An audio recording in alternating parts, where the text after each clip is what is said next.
My lord, I know that you've only come into power in your tender years because of your father's sudden death, but you've got to do something about your uncles, the Duke of Gloucester and the Bishop of Winchester. They're supposed to be your advisors, but the squabbling between those two could be as bad as one of the worst distractions any king could have to face.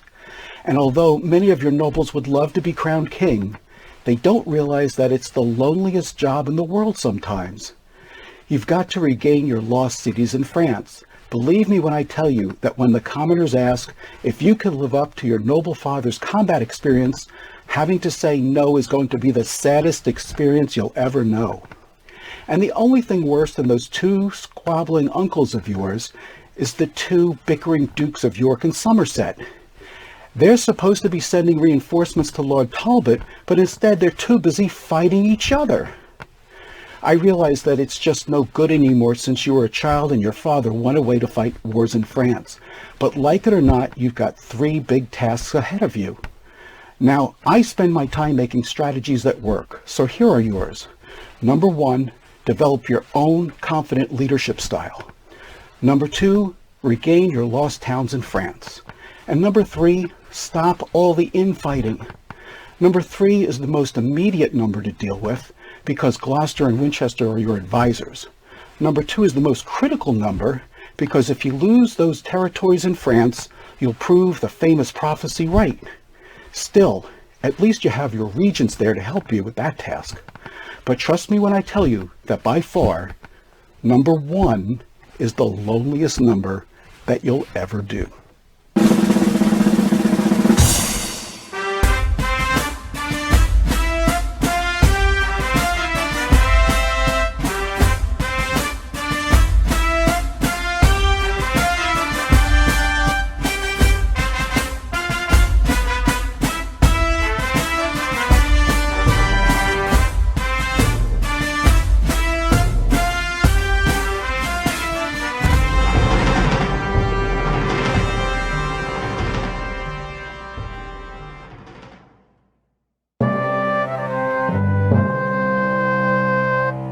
In his satirical 1726 novel Gulliver's Travels, author Jonathan Swift demonstrates the silliness of politics when 2 nations go to war over which end of an egg is the correct end to cut. But as petty and ridiculous as that may seem, in Henry VI Part 1, we see how the houses of Lancaster and York begin a 30-plus year conflict known as the War of the Roses over whether a red rose or a white rose is better. So let's take a look at the plot.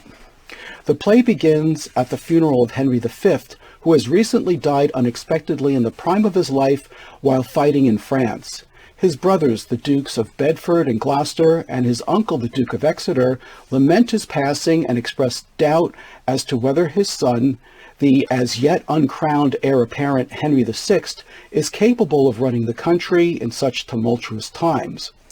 Word comes about military setbacks and the loss of several major towns in France, and that a rebellion led by Charles the Dauphin is gaining momentum. In addition, Lord Talbot, the Constable of France, has been captured. Realizing that the situation is very dire, Bedford immediately heads to France and takes command of the army, while Gloucester remains in charge of England, and Exeter sets out to prepare young Henry for his forthcoming coronation.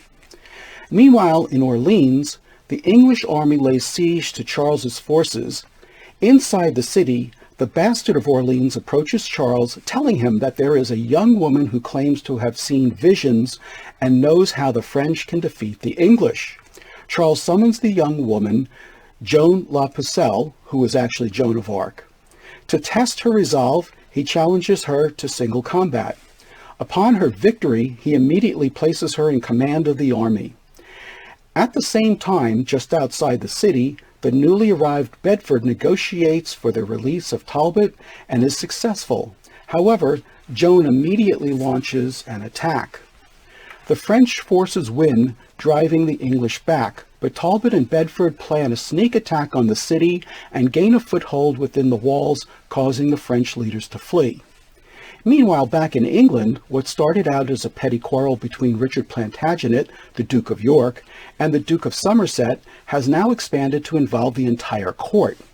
York and Somerset asked their fellow nobles to pledge their allegiance to one or the other, and to do so by each lord selecting either a red or a white rose to indicate which side they're on. York then goes to see his uncle, the dying Edmund Mortimer, who's been imprisoned in the Tower of London. Mortimer tells Richard the history of their family's conflict with the king's family and how they helped Henry Bolingbroke seize power away from Richard II, but were afterwards shoved into the background. He also explains how Henry V had Richard's father, Richard Earl of Cambridge, executed and his family stripped of all its lands and monies. Mortimer reveals that he himself is in fact the rightful heir to the throne, and that when he dies, Richard will be the true heir, not Henry. Amazed at these revelations, Richard is determined to re-establish his birthright and vows to have his family's dukedom restored. After Mortimer dies, Richard presents his petition to the recently crowned King Henry, who agrees to reinstate the Plantagenet's title, making Richard 3rd Duke of York. Henry immediately leaves for France, accompanied by Gloucester, Exeter, Winchester, Suffolk, Richard, and Somerset. In the meantime in France, within just a few hours, the French capture and then lose the city of Rouen. Unfortunately, after the battle, Bedford dies and Talbot assumes direct command of the army. Although Charles the Dauphin is discouraged after the loss of Rouen, Joan tells him not to worry. She then persuades the powerful Duke of Burgundy, who had been fighting for the English, even though he's French, to switch sides and join the French. Meanwhile, Henry arrives in Paris. When he learns of Burgundy's betrayal, he sends Talbot to speak with him. Henry then pleads for Richard and Somerset to put aside their petty conflict, but not realizing the implications of his actions, he chooses to wear a red rose, symbolically aligning him with Somerset and alienating Richard. Before he returns to England, Henry puts Richard in command of the infantry and Somerset in charge of the cavalry in hopes of securing a peace between them. Meanwhile, Talbot approaches Bordeaux, but walks into a trap as the French army outnumbers and surrounds him. Talbot sends word for reinforcements, but the conflict between York and Somerset causes them to hesitate and second-guess one another. As a result, neither of them send Talbot any help, and they both blame each other for the mix-up. The English army is subsequently destroyed, and both Talbot and his son are killed in the conflict. After the battle is over, Joan's visions desert her. She's captured by Richard, and after pleading for her life, and even saying that she's pregnant, she is nevertheless burned at the stake. At the same time, urged on by the Pope, Henry requests a peace. The French listen to the English terms, under which Charles is to be a viceroy to Henry, and reluctantly agree, although only with the intention of breaking the oath at a later date and expelling the English from France. Meanwhile, the Earl of Suffolk captures a young French princess named Margaret of Anjou, whom he plans to have marry King Henry so that Suffolk can dominate the king through her. Suffolk attempts to persuade Henry to marry Margaret. However, Gloucester, the Lord Protector, advises Henry against it since Margaret's family is not rich and provides no dowry. He explains that the marriage would not be advantageous to his position as king, and besides, Henry is already promised to the king's niece. Unfortunately, Henry is so taken by Suffolk's description of Margaret's beauty that he agrees to the proposal. The play ends as Suffolk heads back to France to bring Margaret to England, and Gloucester expresses his concerns for what the future may hold for England. When we return, we'll look at some of the remarkable characters in Henry VI Part 1. One thing that you're bound to discover about the history plays is that there is an overabundance of characters. In fact, it's not unusual for actors in these plays to take on several roles in order to cover every part. Also, be aware that many of these characters have more than one name due to their titles, and that their titles sometimes change even within the same play. Henry VI becomes king at only 9 months old due to the untimely death of his father Henry V. Because he's so young, his uncle, the Duke of Gloucester, is named the Lord Protector. In essence, he is the King of England until the king comes of age to rule. However, even when Henry VI is old enough to rule, he's a weak leader, very effeminate, fearful, and unsure of himself. He's easily overruled by his lords, his uncle, the Bishop of Winchester, and especially Margaret when she becomes his queen later on in Henry VI Part 2. The Duke of Gloucester is a good Lord Protector, but his actions are usually thwarted by the meddling and self-serving Bishop of Winchester, who tries to cross him at every turn. In addition to Gloucester, the king has some other noble lords, including Lord Talbot, who is a heroic warrior assigned to control the uprisings in France. He's so fierce that his very name is used as a weapon to terrify the French. There's also the Duke of Bedford and the Earl of Salisbury, who have their king's best interest in mind. But other than them, most of the others are only interested in their own agendas and gaining power. Richard Plantagenet, also known as the Duke of York, and the Duke of Somerset cannot stop their quarreling with each other and almost single-handedly set off the War of the Roses and caused the death of Lord Talbot because of their infighting. The Earl of Suffolk captures Margaret of Anjou and is instantly captivated by her, but is prevented from marrying her when he remembers that he's already married. His plans to have Margaret marry Henry VI is done solely for his own self-interest and wreaks havoc over the future of the English throne. Edmund Mortimer is Richard Plantagenet's uncle, who should have been Richard II's heir to the throne instead of Henry IV. In his dying minutes, he reveals the truth to his nephew, who from there on in will also pursue the throne of England. And finally, Joan La Pucelle is actually Joan of Arc, the French leader who takes on the English troops in France. But remember that since this is a play written by an Englishman for an English audience, Shakespeare's character bears very little resemblance to the actual real-life saint. When we return, we'll look at some of the plot devices and memorable scenes from Henry VI Part 1. Unlike most of Shakespeare's plays, he used his plot devices very sparingly in this one. Obviously, there's a war. When you have a conflict, it allows you to demonstrate your character's strengths and flaws. You go from the extreme characters, such as the heroic Lord Talbot, who is selfless and courageous, the fearless Joan La Pucelle, also known as Joan of Arc, who is a much fiercer fighter than any of the French she leads, to the other extremes of Sir John Fastolf, who is an unapologetic coward whose actions caused the loss of 1,200 men and the capture of Talbot himself. There is also some prophecies in this play. And of course, by now you should know that Shakespeare's prophecies almost always come true. First, the Duke of Exeter mentions in Act 3, Scene 1, "And I now fear that fatal prophecy which, in the time of Henry named V, was in the mouth of every sucking babe, that Henry born at Monmouth should win all, and Henry born at Windsor should lose all." And if that were not enough, Exeter continues in Act 5, Scene 1, after learning that Winchester has been made a cardinal. "What, is my Lord of Winchester installed and called unto a cardinal's degree? Then I perceive that will be verified Henry V did sometime prophesy, if once he come to be a cardinal, he'll make his cap co-equal with the crown." We also have the obligatory power struggle over the crown. The Duke of Gloucester is the Lord Protector, who is always being challenged by the Bishop of Winchester. It's so bad that Gloucester says that Winchester laid a trap to take his life at London Bridge. In addition, Richard Plantagenet, the Duke of York, and the Duke of Somerset continuously go at each other, dragging with them their followers, including the Earl of Suffolk, Warwick, and additional hangers-on. We see this acted out in Act 2, Scene 4 in the Temple Garden, and it starts out with men deciding who is more correct in the law, York or Somerset. And they decide this by picking either a white rose or a red rose to wear.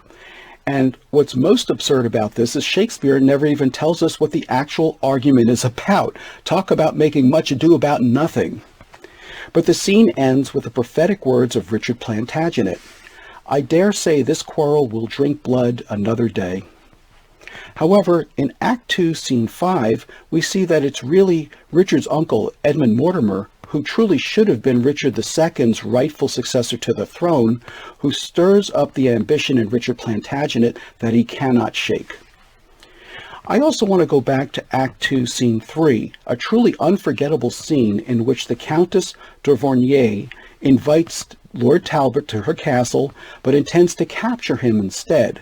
However, the clever Talbot strategically prepared for just such a trap. Once he blows his horn, his troops burst in, surrounding the Countess and her servants, and she submits to his will. We're also going to look at Act 4, Scene 5, in the turning point section of this episode. This is where Lord Talbot meets his young son John in the midst of a lopsided battle, and the two of them argue back and forth why neither of them will flee, and the two of them vow to live or die together in the fight. And finally, we have Act 5, Scene 5, in which the Earl of Suffolk meets Margaret of Anjou. At first, he wants to take her as his prisoner, but once he looks at her, he is awestruck at her beauty. So much so that he forgets that he's married. Don't you hate when that happens? Nevertheless, Suffolk comes up with a plan to have her marry Henry VI instead, allowing him great power over her and the king. Next up, we'll delve into some of the most powerful themes that run through Henry VI Part 1. As we've already discussed, it was prophesied in Henry V that since Henry VI had so many left in the charge of his management, that France would be lost. We see that prophecy played out in Henry VI Part 1, primarily due to all of the infighting among the English nobility.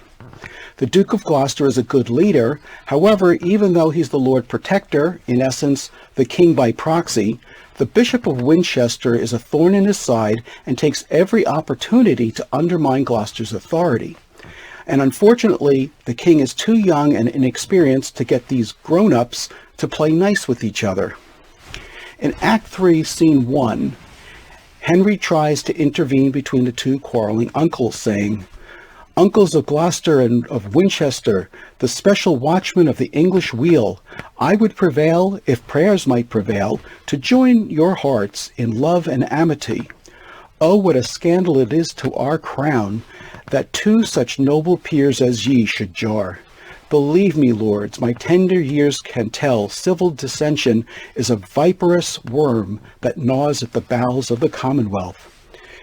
Even though Henry is correct at what he's saying, the two uncles don't pay him much heed because he's so young and ineffective. Their actions reflect Henry's entire problem as a reigning king. He has the right and the responsibility to rule, but not the experience nor the leadership to do so effectively. In addition, Richard Plantagenet, the Duke of York, and the Earl of Somerset do not get along with each other. It's never clearly defined as to what the initial cause of the dispute was, but suffice it to say that they're willing to create a 30-plus year-long War of the Roses over their petty dispute. Their argument comes to a head when, in defiance of one another, neither side bothers to send any aid or troops to rescue Lord Talbot, who is a pawn in their childish bickering and pays the price with his own life. And finally, there's the Earl of Suffolk, who is so infatuated with Margaret of Anjou that he persuades Henry VI not to go ahead with his promised marriage to the daughter of the Earl of Armagnac, even though he is a near kinsman to Charles and brings a sumptuous dowry. And all this just so that he can have Margaret close enough to be his mistress and gain control and power in England. Now tell me, is this any way to run a monarchy? Despite all the petty squabbling, there are some impressive leaders in this play. Unfortunately, Henry VI isn't one of them. The Duke of Gloucester, the Duke of Bedford, the Earl of Salisbury, and Lord Talbot all put their country first. In fact, in one humorous scene, there's a soldier who just yells the name Talbot without even drawing his sword and collects all the spoils from the French soldiers who flee in terror just at hearing his name. But unfortunately, Bedford, Salisbury, and Talbot are all killed during the course of the play, leaving much chaos on the side of the English. On the French side, most of the nobility are depicted as a bunch of buffoons until they are whipped into a fighting force by Joan La Pucelle. She's an excellent fighter and motivational leader. The history plays aren't loaded with humor. However, when Joan of Arc convinces Burgundy to defect from the English and join the French, it demonstrates first how persuasive her language can be, and second, just how fickle and untrustworthy Shakespeare thought of the French. Listen to Burgundy's reply after hearing only a few words from Joan in Act 3, Scene 3. I am vanquished. These haughty words of hers have battered me like roaring cannon shot and made me almost yield upon my knees. Forgive me, country and sweet countrymen, and lords, accept this hearty, kind embrace. My forces and my power of men are yours. So farewell, Talbot, I'll no longer trust thee. And Joan says, done like a Frenchman, turn and turn again. We see that Shakespeare doesn't miss the opportunity to demonstrate how untrustworthy the French can be and have Joan confirm that she thinks so in her aside. When we return, we'll look at some of Shakespeare's most powerful lines in the play. I don't want to forget to share this quick line by the Duke of Bedford in Act 2, Scene 2, when he says, unbidden guests are often welcomest when they are gone. It reminds me of the saying that house guests and fish both begin to smell after 3 days. One of the most remarkable exchanges in the entire play takes place in Act 4, Scene 5 between Lord Talbot and his son John. Talbot wants his son to escape and live, but John refuses to leave his father. Listen to their heroic and selfless exchange, which finally ends with both of them agreeing to stay and fight together no matter what happens. Talbot says, "O young John Talbot, I did send for thee to tutor thee in stratagems of war, that Talbot's name might be in thee revived, when sapless age and weak, unable limbs should bring thy father to his drooping chair. But, O malignant and ill-boding stars, now thou art come unto a feast of death, a terrible and unavoided danger. Therefore, dear boy, mount on my swiftest horse, and I'll direct thee how thou shalt escape by sudden flight. Come, dally not, be gone." And his son says, "Is my name Talbot, and am I your son, and shall I fly? Oh, if you love my mother, dishonor not her honorable name to make me a bastard and a slave of me. The world will say he is not Talbot's blood, that basely fled when noble Talbot stood. Fly to revenge my death if I be slain. He that flies so will ne'er return again. If we both stay, we both are sure to die. Then let me stay, and father, do you fly. Your loss is great, so your regard should be. My worth unknown, no loss is known in me. Upon my death the French can little boast. In yours they will, in you all hopes are lost. Flight cannot stain the honor you have won, but mine it will that no exploit have done. You fled for vantage, everyone will swear, but if I bow, they'll say it was for fear. There is no hope that ever I will stay, if the first hour I shrink and run away. Here on my knees I beg mortality, rather than life preserved with infamy. Shall all thy mother's hopes lie in one tomb? Aye, rather than I'll shame my mother's womb. Upon my blessing I command thee go. To fight I will, but not to fly the foe. Part of thy father may be saved in thee, no part of him, but will be shame in me. Thou never hadst renown, nor canst not lose it. Yes, your renowned name, shall flight abuse it? Thy father's charge shall clear thee from that stain. You cannot witness for me being slain. If death be so apparent, then both fly, and leave my followers here to fight and die? My age was never tainted with such shame, and shall my youth be guilty of such blame? No more can I be severed from your side than can yourself in twain divide. Stay, go, do what you will, the like do I, for live I will not if my father die. Then here I take my leave of thee, fair son, born to eclipse thy life this afternoon. Come, side by side together live and die, and soul with soul from France to heaven fly. Not only does Shakespeare vividly and unapologetically demonstrate the heroic and noble qualities of this father and son duo, but he does so in some of the most magnificent poetry found in any of his plays. It almost feels as if he's showing off his gift for language. And let's look at how this play ends, with Suffolk successfully convincing King Henry to marry Margaret instead of the daughter of the Earl of Armagnac, thus losing much political leverage and wealth in the exchange. And note also that Suffolk's only reasons for doing this are his own lustful self-interest in seducing Margaret and gaining power for himself. In Act 5, Scene 7, he says, "Thus Suffolk hath prevailed, and thus he goes, as did the youthful Paris once to Greece, with hope to find the like event in love, but prosper better than the Trojan did. Margaret shall now be queen, and rule the king, but I will rule both her, the king, and the realm." When we return, we'll look at some of the major turning points in Henry VI Part 1, as well as some of the correlations to the other Shakespeare plays. All right, now let's take a look at some of the major turning points and correlations to the other Shakespeare plays in Henry VI Part 1. There's no question that if Joan of Arc had not arrived on the scene to assist the French, the English would have had a much easier go of it. So her arrival has to be seen as a major turning point in the balance of power. Along that line, her ability to persuade the Duke of Burgundy, who was sworn to his nephew Henry VI, to change sides in the middle of a conflict was also a major turning point because it also led to the capture and destruction of Lord Talbot. In fact, the death of Talbot really signaled the end of the last of England's great military heroes. There's also the unfortunate action in Act 1, Scene 6, when, by the strangest twist of fate, the Earl of Salisbury is killed when a French master gunner's son aims a lucky cannon shot at the tower where he's standing. The loss of this great military figure dealt a terrible blow to the English side. And as we've already discussed, the fact that Richard Plantagenet meets Edmund Mortimer just moments before his death and learns the truth about his rightful claim to the throne makes him more than just a self-interested, disgruntled noble, and someone who truly deserved to be the King of England.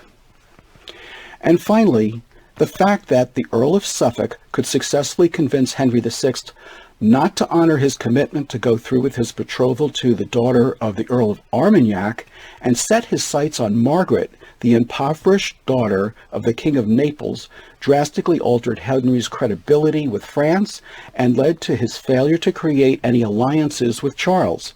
In addition, it greatly demonstrated to Gloucester, Winchester, and Suffolk how easily the king could be manipulated. As far as correlations go, Joan La Pucelle is shown conjuring evil spirits at the end of the play in order to gain power. We'll see this in Henry VI Part 2, when Dame Eleanor, Gloucester's wife, does the same thing and pays a heavy price for it. There are really only 3 women characters in this play: Joan of Arc, the Countess de Vorigny, and Margaret of Anjou. That's similar to the life and death of King John, where the only female characters are Queen Eleanor, Constance, Lady Blanche, and Lady Falconbridge. Of course, in The Tempest, we really only have one, Marina. But take note that even though they're few in numbers, they tend to be strong, rich, and remarkable characters. And one can't help but see some similarities in Cardinal Winchester and the power-hungry Cardinal Wolsey in Henry VIII. In this play, the Duke of Burgundy abandons Henry VI and joins the French. We also saw changing of loyalties in Richard II with Henry Bolingbroke, in Henry IV Part 1 with Harry Percy and his uncle, in Henry VI Part 2 with Warwick and Clarence, and in Richard III with the Duke of Buckingham and Lord Stanley. But there's also a biblical correlation in this play. In Act 2, Scene 3, when the Countess de Vorigny thinks she's captured Lord Talbot, he surprises her by saying she doesn't really have him. She says, "This is a riddling merchant for the nonce. He will be here, and yet he is not here. How can these contrarieties agree?" Well, this sounds very similar to St. John chapter 16, verse 16, in which he says, "A little while, and now you shall not see me, and again a little while, and you shall see me, because I go to the Father." This is when Christ is about to make his resurrection, and he explains to his apostles that he will be going away, but they will see him again when they enter the kingdom of heaven. What Talbot is saying to the Countess is that you might think you have me in body, but you have no idea how powerful I am when you take on my entire army. When we return, we'll look at some interesting facts from Henry VI, Part 1. In preparing to do this episode, I did some research and I came across some interesting facts. In the BBC Shakespeare version of this play, which aired in 1983, actor Peter Benson plays King Henry VI. He's about 39 years old at the time. However, in real life, Henry VI would have been about 4 years old when the play begins, 10 years old when he has his coronation in France, and 23 years old when he marries Margaret. By the way, Margaret was only 15 years old when she married Henry. In Henry V, we saw that Richard, the Duke of York's father, Richard, Earl of Cambridge, was beheaded for treason in the Southampton plot. In that play, it's explained that he was working along with the French to remove Henry V. The reality is, he was trying to put Edmund Mortimer on the throne. Mortimer was the next in line after Richard II was usurped, but Henry IV installed himself as king instead. Unfortunately, the real Edmund Mortimer was imprisoned for about 12 years from the time Henry V became king until Mortimer's death. Although Shakespeare has Joan La Pucelle fighting one-on-one against Lord Talbot, the timeline is off. Joan was burned at the stake in 1431, long before Talbot ever came onto the scene. He died 22 years later in 1453. And finally, in Act 2, Scene 4, Warwick prophesies about the outcome of the War of the Roses, saying, "This brawl today in the Temple Garden shall send, between the red rose and the white, 1,000 souls to death and deadly night." Actually, he was way off. It's believed that approximately 105,000 people lost their lives in this conflict over its 30-plus years. By the way, in comparison, the United States Civil War lasted only 4 years, but cost about 620,000 men their lives. The difference is, that war was being fought for the abolition of slavery. The War of the Roses began over which color flower somebody wore on their person. When we return, we'll look at some of the actors in the 1983 BBC Shakespeare version of Henry VI, Part 1. All right, now let's take a look at some of the actors who played in the 1983 BBC Shakespeare version of Henry VI, Part 1.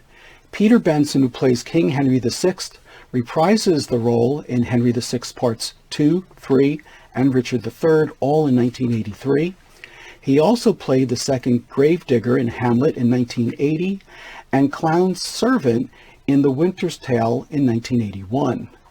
Brenda Blethyn, who plays Joan La Pucelle, Joan of Arc, also played Cordelia in King Lear in 1982.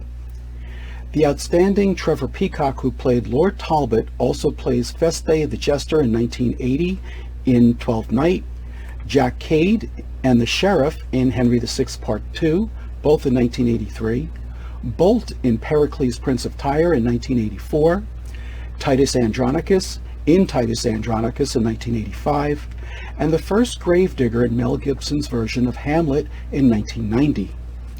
David Burke, who plays the Duke of Gloucester, reprises his role in Henry VI Part 2, where he also plays Dick the Butcher in 1983. He also played Camillo in The Winter's Tale in 1981, and Sir William Catesby in Richard III in 1983. Julia Foster, who plays Margaret, also reprises her role and becomes Queen Margaret in Henry VI Parts 2 and 3 and Richard III, all in 1983. Anthony Brown, who plays the Duke of Burgundy, also plays Walter Whitmore, and Alexander Iden in Henry VI Part 2, and Sir John Montgomery and Louis the King of France in Henry VI Part 3, and Sir Richard Radcliffe in Richard III, all in 1983. Paul Chapman, who plays the Earl of Suffolk, reprises his role in Henry VI Part 2 and returns in Henry VI Part 3 and Richard III as Lord Rivers, all in 1983. Ron Cook, who plays the Third Messenger and the Countess Porter, returns as Richard Plantagenet in Henry VI Part 2, is elevated to Richard, Duke of Gloucester in Henry VI Part 3, and becomes Richard III in Richard III, all in 1983. In addition, he also plays Peter Simple in The Merry Wives of Windsor in 1982. Bernard Hill, who plays the Master Gunner and the Duke of York, reprises his role as the Duke of York in Henry VI Parts 2 and 3, and returns as the First Murderer and Sir William Brandon in Richard III, all in 1983. In addition, he also plays Captain Smith in the 1997 blockbuster film Titanic. Joanne McCallum, who plays the Countess d'Auvergne, also played Virgilia in Coriolanus in 1984. Brian Prothero, who plays the Bastard of Orleans, how would you like that nickname, returns as Edward Plantagenet in Henry VI Part 2 and becomes King Edward IV in Henry VI Part 3 and Richard III, all in 1983.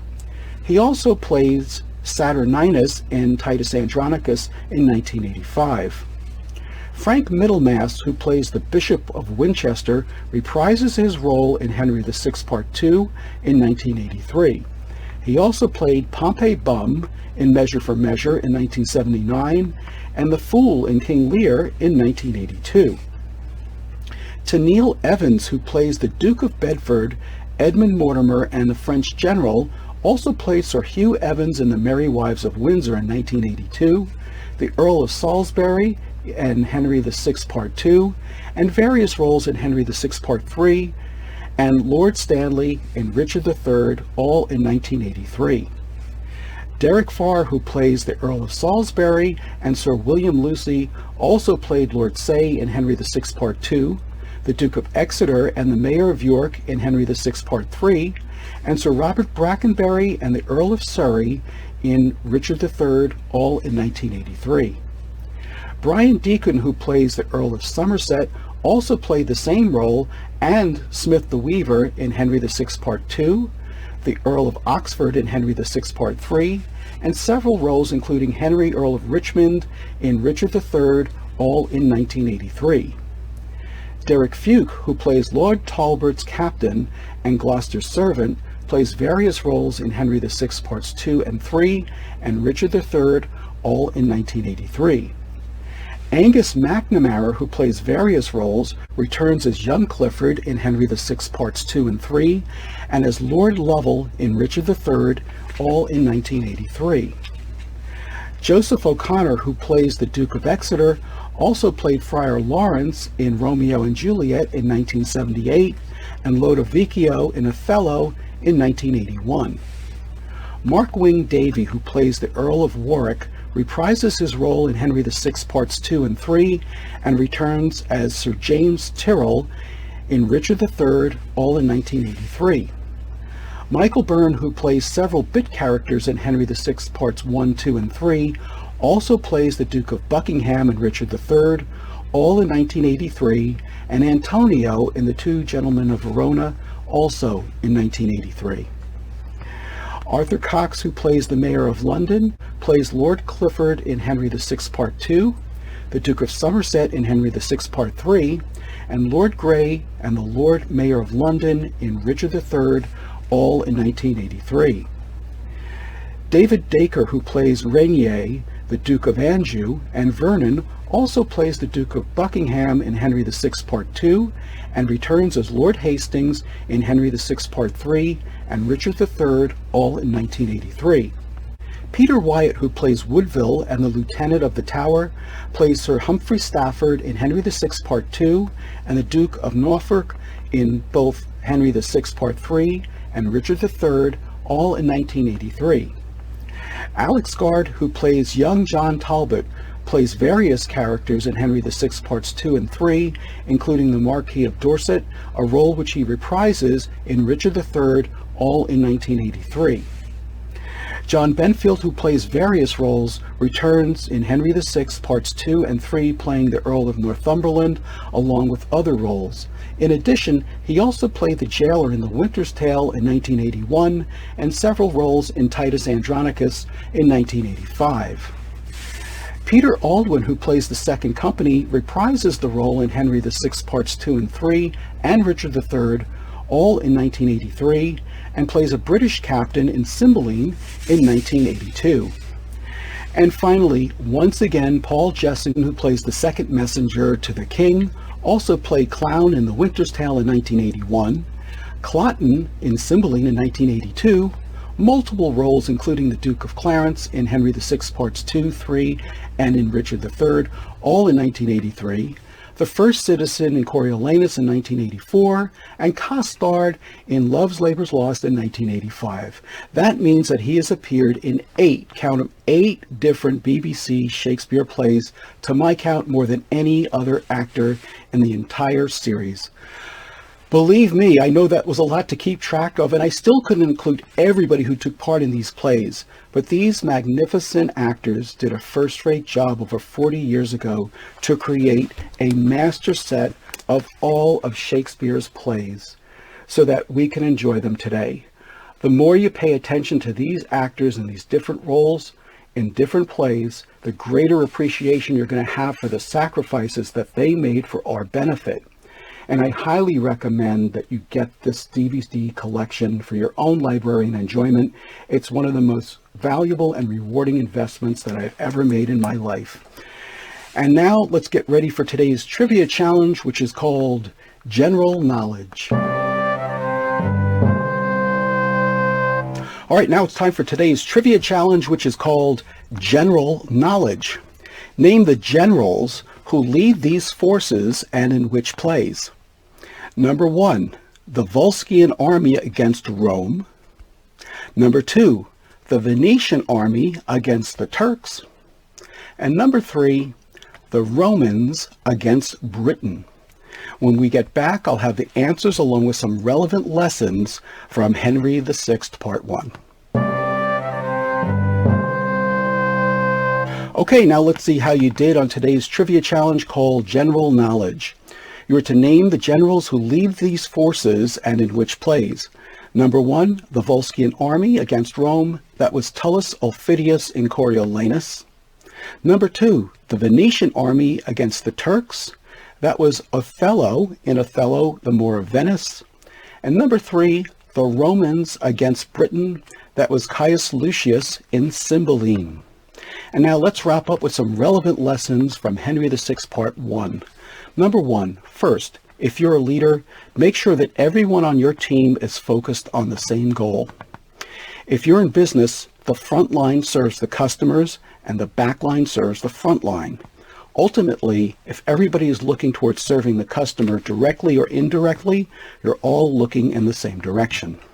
Next, when you work as part of a team, you have to put the needs of the team ahead of yourself. Just remember that the needs of the many outweigh the needs of the few or even the one. And finally, it's better to work short-handed than with people who you consider indispensable. As Henry Ford once said, no one in your organization is indispensable. And if you have anybody in your organization who is indispensable, fire them by 12 noon tomorrow. I'm Dave Romeo, and thank you for watching this episode of Romeo and Shakespeare.